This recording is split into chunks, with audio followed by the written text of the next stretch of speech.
So we've finished up with chapters 1 to 6, which was univariate data and then bivariate data. We're now going to move into what's called time series. So chapter 1 to 6 is what we're doing for our first main stack, which is core, and we're still in core, but we're not going to do time series as part of our stack. It's just not assessed. We're choosing not to assess it, so we're just assessing on chapters 1 to 6, and that's going to be week 2 of term 2. But still, we need to know time series, and I said it in class today, but the main reason is because it comes up often in exams. Yeah, so it's going to come up frequently in our practice exams, and then I'm sure you'll get some time series questions on your actual exam. What are time series? Well, there's two main differences from scatter plots, but basically they're scatter plots. So the first main difference is that a time series plot will always have the time on the independent variable. So sometimes on a scatter plot we would have time on the independent variable, but in a time series plot we will always, no matter what, have the independent variable is going to be time. So here I've got that here, the independent variable is always time. That is a must. It's not a time series plot if it doesn't have time as the independent variable. It looks like a scatter plot. It's still just a bunch of bivariate data, so data that follows two variables, for instance 1940 and 1.0. It doesn't matter what this is, but the independent variable must always be time. The other difference, the thing that also is a distinguishing feature of a time series plot, is that dots are joined. Why do we do that? Well, it's kind of like because time never stops, we just join it all up to indicate that it's a continuing thing, and we've just taken data at particular points, even though obviously data existed at every point in time. So we've only measured probably around 50 of these dots in this time between 1930-ish and 2000-ish. But really, obviously, time never stopped, and we could have gathered data at any point. So, scatter plot, just dots, any IV and DV. Time series plot, connected scatter plot with time as the independent variable.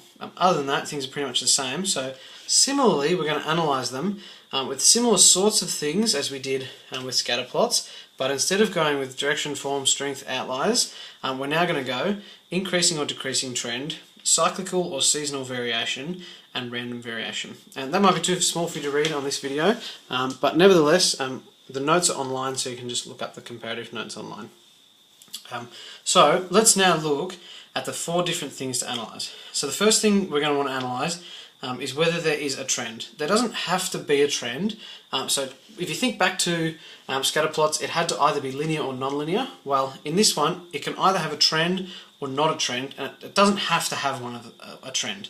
If it has a trend, it will either be, and let me just shift this up for you.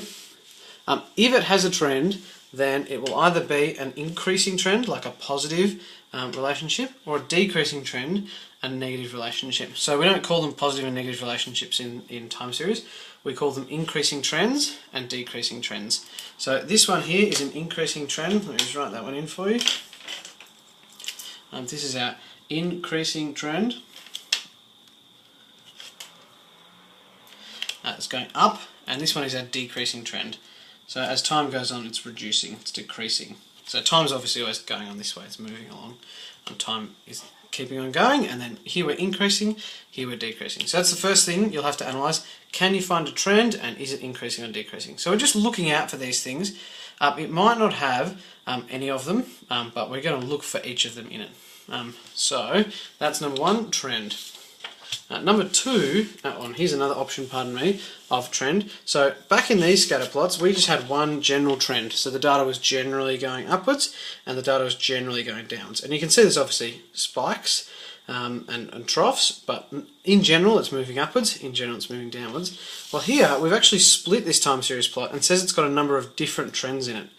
So here we have an increasing trend from about 1930 to about 1960. And then here it's got a decreasing trend from 1960 to about 1980, and then from 1980-ish onwards to say 2000, it was still a slightly decreasing trend, but not nearly as much as this vastly decreasing trend. So we've split it up, and we're allowed to do that. We're allowed to say one time series plot has a number of trends, whereas in scatter plots, obviously we've got to either say it's linear over the whole thing or not linear over the whole thing. So time series plots, we can say, yeah, there's different sections of trends. And that makes sense because we might be analysing a business and saying, well, from this period of time we did really well in our sales, and then we reduced our sales over this period of time, maybe that was recession, and then things still just reduced, maybe that was bad marketing. So definitely different trends caused by different factors. Option number 2, we can also look for seasonal variation. Pretty much seasonal variation and cyclical variation are alternatives to each other, and the only difference is how often it's happening. So we're looking for a pattern where we can see at a particular time period we're going and forming a peak and then dropping, a peak and dropping, a peak and dropping.